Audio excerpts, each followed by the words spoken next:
Hammer debrief right here. We're going to go over the last 2 days, day 3 and day 4.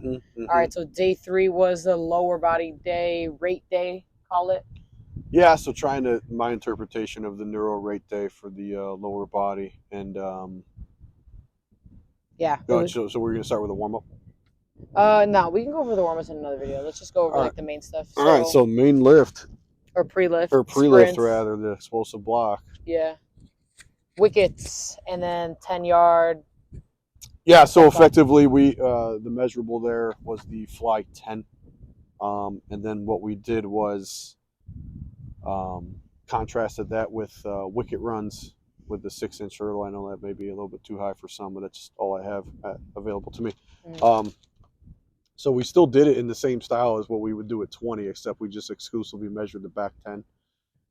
So, coming from a 10-yard run up, again, we're just trying to, one, it's space available, two, it's, a little bit more applicable what she needs to do. And she's even for softball, those base pads are pretty short. So it's like, we're just trying to get some sort of build up so she can get some momentum going. But anyways, we did a wicket run, rested a little bit, and timed a fly 10, and more so on the squatted positioning. Yeah, so the reason, I was just going to mention that. So the reason, because Evie really flies out the back.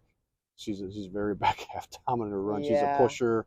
She you can really see those legs pulling back. So a couple of technical constraints is, one, the wickets, two, squatty technique, a la or Groucho runs is what I'll call them, a la Jeff Hauser, reference to Groucho Marx. We also did foot on the line as well. So if we see the video of this, you'll see the hurdles are, or there's a line on the turf that directly splits the hurdles in half, and she's trying to hit her feet on the line as well as hitting it with a flat foot. Yeah. Flat foot. So what that did was that constricted her room and constricted her push, trying to make her more front half dominant. Obviously, again, she's an athlete, so it's not going to look perfect, but in her head, she's trying to do those things. And what you reported after that, because you've been having some hamstring issues, is you didn't really have any hamstring issues after doing that. We did 10 sprints. So 10 sprints and no hamstring anything. And I was nervous before that. Yeah, so that's about 200 yards. I mean, with run up and everything, that's 200 yards in total. Obviously the back 10 we're measuring, but yeah, you didn't really have anything like that. It was also something interesting you brought up during the session was we're using these techniques from the track and field from sprint coaches, and I find it very interesting that we apply those techniques here, but we still don't expect to see necessarily those positions in play. Yeah. So talk more about that. Yeah. So again, it's kind of like the whole strength and conditioning field is, everybody's in so many camps, in conjugate camp or powerlifting camp or Olympic weightlifting camp or track camp or whatever camp or single leg only camp or whatever it may be. The thing is, I always think if we go back to what formed the foundation of it, and the beauty of it is borrowing from all types of worlds that have had their specialties lie in speed, strength, performance, whatever. I don't even like people. Here's another rant, but this calling themselves a performance place. It's like, we're fucking training, man. Just call yourself a training hall, for God fucking sake. Anyways, so go on back to the actual thing, showing these team. But anyway, we're trying to borrow those techniques just so we can get ourselves a little bit, clean up the technique a little bit. Partly because, again, going back to the principles, technique is everything, right? Why? First, so to keep you safe. Second, so you can get a training effect out of it and get a maximal training effect. So if we're trained to work on speed, then why would we not want to mimic or copy or try to replicate what the fastest people in the world do? Or not necessarily even that, maybe like what people have used to develop their speed, even if they're slow as shit. Well, if they went from slow as shit to slow, that's better. They went from slow to a little bit faster, that's better. They went to a little bit faster to fast, that's better too. If they went to fast as fuck, then that's better too. Either way, that's improvement. So we can use these things along that spectrum to drive those qualities. Because again, we know she's a softball player. in this case, we're training speed from a general standpoint. And people talk about GPP and all this stuff. Well, no matter what we do in a weight room, it's going to be you're going to get a general effect out of it, right? So we're trying to be the fastest we possibly can. That's why we did the wickets, and of course the timing the sprints, drives, intent. Yep. And if we just do a little review there, you went in the 5 sprints we timed. Let's see, 1.403, which was kind of shitty. Then you woke up a little bit, 1.376, and then 1.362, 3.87, 3.58, setting your best one on our last one. Yeah. Average of 1.3772. And I feel like on that last one, I got the technique down. I felt it a lot better. It felt smoother. You even said it looked smoother, not as I was. It looked like you weren't. It wasn't as laborious, so you weren't having to work as hard. So a lot of this stuff is like, especially with speed. I prefer at least something I've learned more recently, like the old Navy SEAL saying, right? Smooth is fast. Slow is smooth, smooth is fast. So even though if it may feel like you're moving slow, and Hauser talked about this too, the perception of speed, right? Talked about the athletes and the frequency. Right, they're frequency monsters. So they're just trying to. I feel fast. Or these people that do these ladders and the cone drills. Yeah, they're fast. It's like, yeah, but they're going nowhere. Right. Really, it's just looking at how fast you move from in space. So it's kind of like, again, that analogy when you're driving a car at 40 miles an hour, the lights go by you at a certain pace, and then if you're driving at 80 miles an hour, they're going at you at double the speed. So you want to kind of have, even you can use that as a cue for your athletes visually, like watch the lines pass you. Does it feel like it's going faster? You can see it in the periphery anyway. I wouldn't directly look at the lines, but I mean, you can kind of sense in your periphery. And sometimes what'll happen is it'll feel like you're not actually moving fast, but step for step, you're covering that ground in less steps. Now, conceivably, are you moving faster to do it? No, the limbs are probably seeming like you're hanging in the air for a little bit, and maybe you're hanging out there in space, but you're covering step for step. You're covering more ground, which is they talk about stride frequency and then stride length always being those stride, factors. I've always heard speed. the stride length affects it more. Definitely, Yes. I mean, but it's also, I guess we can do a deep dive and quick deep dive answer to that, but that's going to be built off anthropometry. So like if you have really long legs, you're inevitably going to cover that ground in less steps than if you have shorter legs. But if you have shorter legs, you want to be able to cover more, step for step, stride for stride, more powerful, and trying to drive that in different ways. But anyways, that's the pre-lift portion in that. Yeah, and then we got the main lift. We did it. I like what we do with the test jumps. Mm-hmm. So we include our test jumps with our high pull warm up for our main lift. Mm-hmm. So let's say you're doing bench press that day. Your warm up sets, you do your test throw. Your test throw. If you're testing. Or like for this day, we did a high pull warm up with the banded long jump and then the 3 consecutive long jumps. Yeah, so we had two measurables there, and the banded long jump is always there. It's like we used a little bit of a I'm not trying to be overly biased toward the contrast effect, but if we can lay a little band around the hips and get that cueing of displacing the hip forward, that applies to our start a little bit. And I always like some long jumps, so those are fun. Yeah, and that's a single effort jump, and then we went into a 3 hop, where you're taking the collective of the 3, boom, boom, a little bit more plyometric. In that case, a little bit more reactive, if you want to call it reactive. Reactive, yeah.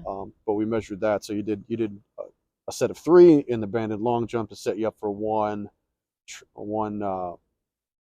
set of 3 hop as long as you can, and I think you ended up getting 7 yards. Yeah, so 87 inches was your best on the banded long jump, which is pretty dang good for that. And then you ended up getting about 7 yards on the third one for the 3 hop. Yeah. But again, just trying to use a different type of metric there, and we just she did a set of trap bar, banded long jump, 3 hop, and that's in the warm up sets or the build up sets or the ramp up or the prep sets for the, let's just call them prep sets for the main sets. lift there. All right. And the technique we used was kind of interesting because it was 5 oscillations plus 1 rep, and she did not like that so much. I did, but I was just like tough. It's different for you because you're not efficient at it yet because you've never done it. So she would do 5 oscillations, kind of like if you would look at almost like a mid hang position if you were to do an Olympic lift, and then she'd extend up into a high pull. Now, if we look at the dynamics of that bar, what's going on there during the oscillation, again, that bar's you have to resist that bar going down, change direction, go up, go down, go up. And trying to stay continuous each rep as well. And then when you pull it up, about, what is that, pec height, and then the bar's coming down, so your whole body's having to absorb that from a very, very long range of motion. So they were about, what, our fastest one was 1750 seconds. Something like that, yeah. But then, it was up to 20 seconds. Well, the first one was at 20 seconds, probably because you just needed some technical practice. And again, somebody with Evie's character, when you put those numbers in her head, she's always going to try to beat them. Now, the thing is, with a high pull, though, you don't want to. You can go fast. Like, I was just using it to see if drop she off. would, if there was any type of drop off or rep for rep, if you had to rest or something, then we certainly would have cut the set. But I'm not something like, you're not really trying to time that, because you can play with it, because because if people try to quick their way through it, then they'll shorten the range of motion just to game the time, and we're not really trying to do that, right? We still want a certain bar height, and then the oscillations are just they're quick, but they also got to be rhythmic. So again, I got better at towards the end sets. Fast, sort of mentality. Yeah, but you got better as you went, just with the practice. And I think because all of these things are new, even like timing flight 10s regularly, you could see all of her numbers got better as she went because of the practice effect. And I just think she's one of those types of learners.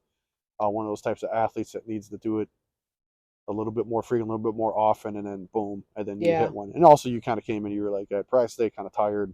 Yeah. Again, you're trying to drive almost a developmental program in season. So this is our last game this weekend. So after this, and once November hits, we're way down to 8 hours. So it's going to be interesting to see this month. This month, it's kind of like normal, and then once we hit October, it's going to be a lot less. So it'll be interesting to see that.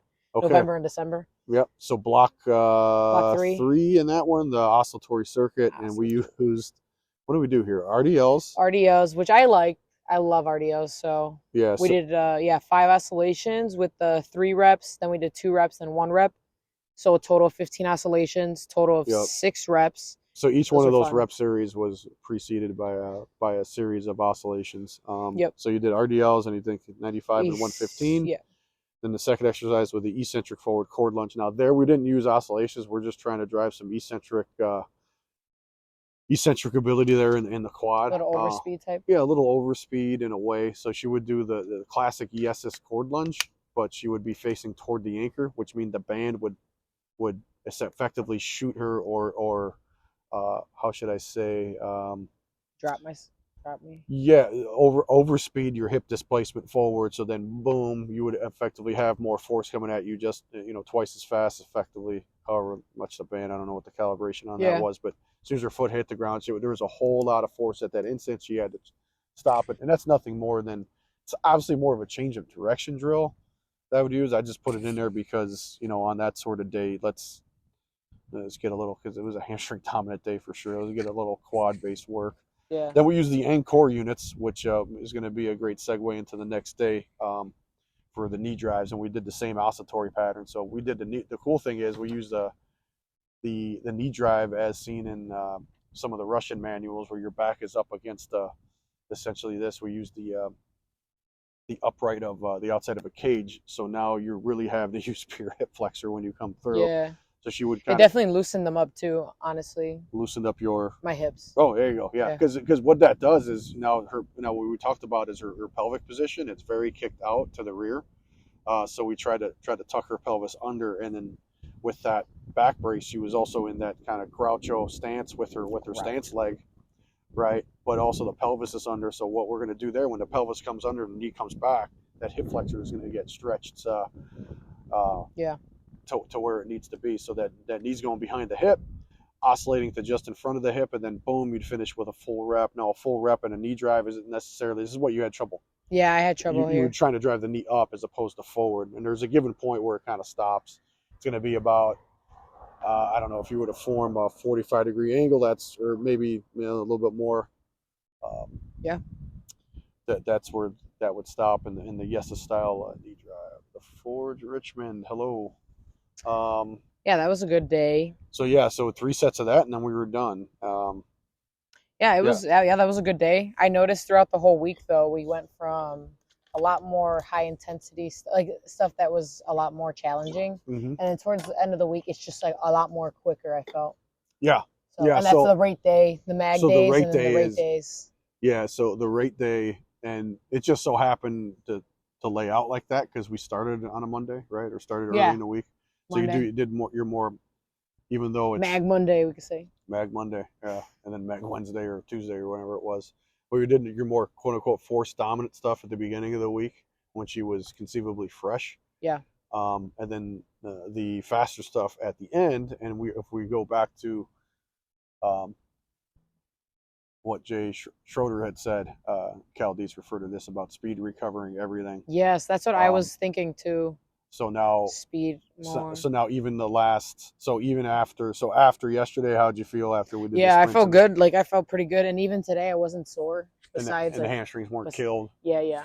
Oh yeah, we did. Yeah, that was because you've been after having all those sprints. Yeah, some hamstring stuff. Just tightness. Yeah, nothing like crazy, but. Yep. So then again, the anchor unit segueing into today with the first of all, any closing statements on yesterday? No, I really liked it. I liked the every 90 on the 90 with the hex bar high pull. So 5 sets of 5 with the oscillations. That was condition while you train in the literally live, and it was tough. The 5 oscillations for 5 reps, about 20, 15, or 17 to 15, 20, or 15, 17 to 20 seconds of work, and then resting. It was tough. And then now my biceps are a little sore. I told you. From the high pulls. Oh yeah. Well, you got to think about here's something that that actually goes back to people talk about the necessity of Olympic weightlifts. Man, it's still a debate, and I love all facets of stuff. I think the Olympic weightlifts are certainly great. Now we were doing a high pull, and your biceps are sore. Why? From that. Absorbing it eccentrically. It's the same thing. I think Sif referred to this too. The biceps get a little work when you lower the bar in a snatch, and then you're getting some rotator cuff work there too. And so what we look at, the eccentric is what? It's deceleration, right? So specifically with like softball and baseball players, a lot of these coaches don't go overhead. Yeah. You're missing out on an opportunity to train. Again, use a shotgun effect. There's nothing wrong. I mean, even a muscle snatch and a warm up, or people do the Cuban press as well. Really, the predecessor to that exercise was a simple muscle snatch with a barbell. Where you're effectively going here. So if you look at that pattern, it's elbow up, rotate, catch. Kind of looks like a throw. Yep. I mean, there's nothing wrong with having your overhead athletes do that. And it's not like, they didn't use heavy ass weight. I mean, you're not looking, again, I think people contextualize and say, well, Olympic lifts are going for maximal weight. No, only the weightlifters are. Even when we do our complexes, or even when we do our Olympic lifts, we're doing all powers for the most part. And the bar speed and the technique's got to be there. And if it's not there, it's like, well, the weight's too heavy for that day. Right. Oh, John. How's it going, John? Yeah, and then we got. So that's I guess a mini rant on that. But go ahead. Yeah, that was good. That was day 3, and now today we had upper body rate day. Rate day. Yeah, right. That was fun. So again, if you look at a high-low sequence, the lower body is always going to have a higher neural demand no matter what. And upper body day was, I don't want to say it's kind of chill, but it was kind of chill. You did your warm-up, your crawl warm-up. We changed it up a little bit. We'll do more of a specific video on that. But block 1, pre-lift, it was kind of fun. You did, oh, man. D'Amato, what's up, man? Over there at Evanston with the baseballers. Anyways, so it was kind of fun. You did the monkey challenge. I think it's on my stories or something like that. Yeah. And you made all the way, like what we call a half monkey on the rig, and she's just walking her hands around the rig, and great shoulder warm up. We talk about brachiating, having to do with shoulder health. I think there was that book by Kirsch, and then also Dr. TJ Tommy John talks about the importance of that just for general shoulder health. And it was fun. Yep, and it was fun. It was fun to do. Fun, challenging. Yep, and then we did our what's the facing twist throw. Yeah. And we did it in the style of essentially almost like a kickstandy style where she's on one leg. And this is more specific for her as a hitter. She would talk about, let's just talk about it. Last year, you weren't so good of a hitter. Yeah, that you struggled sometimes a little bit. Yeah, you're a catcher, and sometimes you got DH for, and that fucking sucks. Like if you catch, I think you should be able to hit. But part of it was, maybe your technique was a little off. So what we're doing is trying to put some weight room stuff in there, so she learns how to hit off that backside and turn that barrel from the rear. Because before she was a choppy hitter, and it seems like that technique is getting phased out. I think it was just I don't know why that technique was taught, other than that's how we were all taught, chop down on the ball, when in reality that doesn't really happen. I think what it was a lot of coaches trying to look at a baseball swing in live time and make sense of it, and then also just obviously what's the straightest point, or the fastest point is a straight line. So they figure like, well, a straight line. Fortunately, in an actual rotational sport, that really doesn't apply. Especially something reactive when you're trying to get a barrel in a zone, stay within the hitting zone. If you chop, swing on one line, you really got to time it. And if you don't time it right, you won't hit it. Or you just hit it into the ground and you just flat out miss it. But anyway, trying to get out of her choppy swing habits with that. And it was just a matter of, I think you did the monkey challenge like once, and we did 3 sets of throws, and that was pretty much it. Yeah, we didn't measure the throws, although you can if you want. It was more of a technical explosive block in that case. Going on to block 2, the main lift rate, and this was fun because we had originally wrote in for a Rhino bar 5 oscillations plus 1, but I remember like, well, we did a Rhino bar the other day, and I'm thinking like, why the hell did I write that in there? Again, this was months ago I wrote it up, so I'm like, let's change that up. So what did we do, Evie? We did the trampoline hell. That what you're gonna call it? The trampoline. Tell the people clap what we actually push-ups. Did. So it kind of had kind of like a throwing stance right here. Had the index fingers pointed. So if to you each notice other. her hands, yeah. Because I told her, get out of your pop stance, and she's kind of right there. Go ahead. So this is referred to as the flex T. Yeah. So try to mimic that to work the tissue. So you can see that the index fingers are pointing toward each other. So that's what we did on the trampoline. That's how I did it. Boom, boom, like 5 oscillations. On a trampoline, clap. And into a clap push-up. Yeah, which was pretty tough. Yeah. It was a lot of work, especially like that 5th rep just had me every time. Mm-hmm. But you didn't miss any of the sets. And no, we were on a 90-second timestamp there, but most of the sets took around, again, 20 seconds. Right. But again, kind of a rate day. So what was interesting about today, we didn't use a barbell at all, folks. Yeah. We use that what I call them tramp clap push-ups. For that one, that'll eventually go into like a trampoline run with the hands, or maybe we'll even, I don't know, we'll see where it kind of goes. We'll see what kind of response we get from our throw measurables there. But after 5 sets of that on the 90, that was about a 6-minute set. Yep. We went block 3, oscillatory circuit. We did the 4-3-1 pattern where she did 5 oscillations and then 4, and then 5 oscillations 3, 5 oscillations 1, and we use the Encore units. Now these are pretty interesting units, and I'm really liking what we're able to do with them. Yeah. Today we used a pec fly. So again, that pec tissue is actually important for these overhead athletes, because the pec and the lat are going to be effectively your pec's going to start that throw, and your lat's going to ride through that. It's going to start the throw this way, and then as your elbow comes above your shoulder and it snaps down, that lat's going to take over and finish it. And then they both, the lat and the pec, we talk about, everybody now is pronating their throws. And that came from Dr. Mike Marshall, who is an elite level biomechanist, if you want a mechanist or biomechanics expert, or he's actual doctor, who was, and John, you'll appreciate this if you're on, but he was an old LA Dodger fireman of the year, I think in the 60s and 70s, back when the relievers threw 3 to 4, or the closers threw 3 to 4 innings. And he looked back at the technique they were taught, and they figured it was wrong, and developed his own technique, which is kind of controversial, but now everybody's using the elements of that technique now. If you look at, they're even pronating their breaking balls, and a lot of it is, 1, to protect the elbow, 2, they get more of that spin rate. Yeah. So Coach D'Amato talked about that Rapsodo, getting that spin rate on the breaking pitches. But yeah, overall, that was we went through it pretty quick. This whole workout today took 45 minutes. if that. And we Yeah. were also, this was the first time we did this workout. So we were kind of like feeling our way through it. So we Yeah. didn't really have it down pat per se. So she did the encore, the pec fly there, the oscillations out of the backside of that weak range, and then closing it off. Probably gave you a great pump on top of just being working that pec tissue. And then we turned it around and we did a rear delt, the X rear delt. So we crossed up the units, and then you're pulling back and then having to pull them apart. So getting that posterior shoulder work in, and then we used the wood chop in there. Great stuff. Back to in-person clients. Thanks for the live. No problem, Forge. Go back to work on this beautiful Friday. All right. Yep. We'll see you soon. Thanks for watching. Appreciate absolutely. it.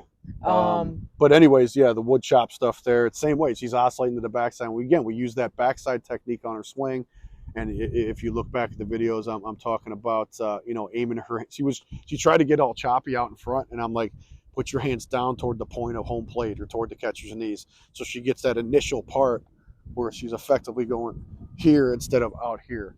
So she's staying in backside and generating that power that from the backside, so she's able to whip that barrel through. So hopefully these specialized strength exercises will carry over to her swing. I gotta get over in the cage with her one day so I can show her how it's done and see what she's actually doing. But anyways, on that. But that took. I mean, if we went bell to bell without having to tinker around with stuff, it probably wouldn't a half-hour workout. No, literally, honestly, yeah. Which is great because again, we talk about that high-low sequence, lower stress day. We just get in, get out, boom, whatever. Yep. We're using still activating that CNS though, like with those tram clap push-ups. Yeah. And you're probably going to feel pretty refreshed tomorrow. Yeah. Well, it's perfect game day tomorrow, so. Yeah, there you go. Perfect. I mean, it can almost be a version of that. It could be like a pregame lift.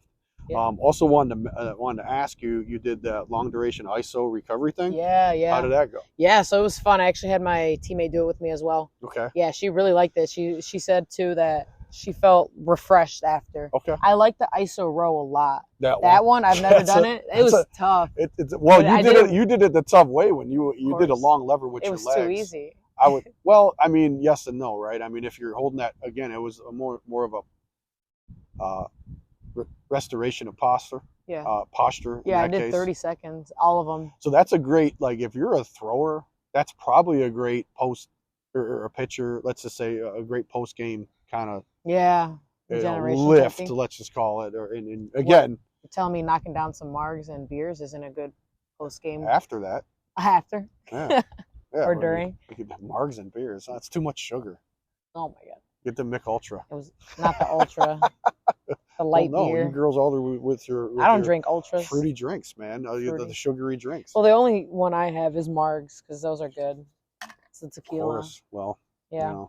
Hispanics and their margaritas. Yep.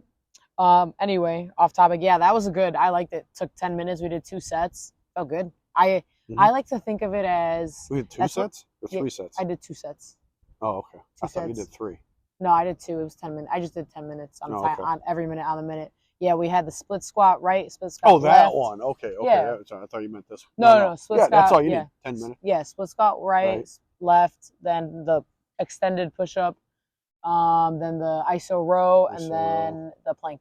There you go. Yeah, 10 minutes. Felt good. I also like that as a finisher for even like any type of day because when you think about it, for me personally, that's like makes me feel better than stretching or like mobility stuff. Like I like to do that at the end of my workout, making my muscles get that blood flow, and I just feel so much better than if I were to stretch, and also I'm more engaged. Right. So we got to look at, like, again, we talked about flexibility and stretching and another thing, and again, not anti-stretching, but you got to look at.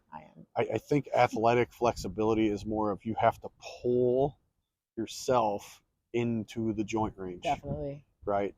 I mean, because none of the joint ranges that you see in sport are not without load, right? So yeah, it's definitely. Ronnie, hello. But none of those joint ranges in sport happen without some sort of load. So I think the long duration isometric style lends itself better to that restorative function because you can use those antagonist muscles to pull yourself in there, right?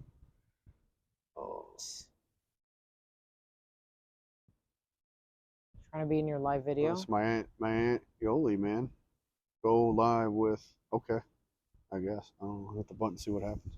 On my new iPhone 15, yes, folks, I am upgrading all the way from the 8 to the 15. Holy shit. Oh, anyways, we talked about, yeah, it's not without load. So if we can use a little bit of load to pull yourself in, or just actively pull yourself in, your flexibility will change in a more, I hate using this fucking word too, but functional way. We got 3 minutes, Billy. What's that now? 3 minutes. 3 minutes. That's it. All right. But anyways, yeah, just. Yeah, that was also good, and yeah, I'm excited for next week. So I guess we can go into that. What are we looking at for next week? Obviously, the same forward thing. Same thing. Yeah, but like, anything different? That's what I'm just wondering. No, I mean nothing different other than we're just looking for numbers to change, hopefully, and then we're just monitoring. Again, this being DB Hammer, we're using that umbrella of auto regulation in there, which means that's going to manage our volume. You know, the quality of what you're going to do is going to manage your overall load and volume. So that can change on the day. Especially with the more of the core lifts, the other stuff like the block threes in this. I mean, it's more movement quality. I mean, if it's something where, again, being more magnitude and rate dominant, you're really not going to have low quality reps. I mean, it's like, can we manage it with bar speed? Well, obviously, the squat and the bench press we'll probably put on the bar speed thing and see what happens, because we'll have that kind of marker, and then you'll try to reach it. All right, yeah, people cool. My aunt just invited in this video. Okay, they left. Anything else? No, other than that, let's just. I mean, week 1 is in the books. Let's see where week 2 takes us. Yeah, excited. And you know, it's going to be about a 10 to 12 week project here, and see what happens. See if we can get you some wheels, get you some speeds, definitely. And then what I would be more interested though in too is seeing how much further you're going to hit the ball and how much faster you're going to throw the ball as well. Yeah. Because that's why those other days are in there. Right. So. Right. But yeah, looking forward to seeing what happens with that and seeing the changes, and we'll report the. Obviously, the first week we just established a lot of numbers.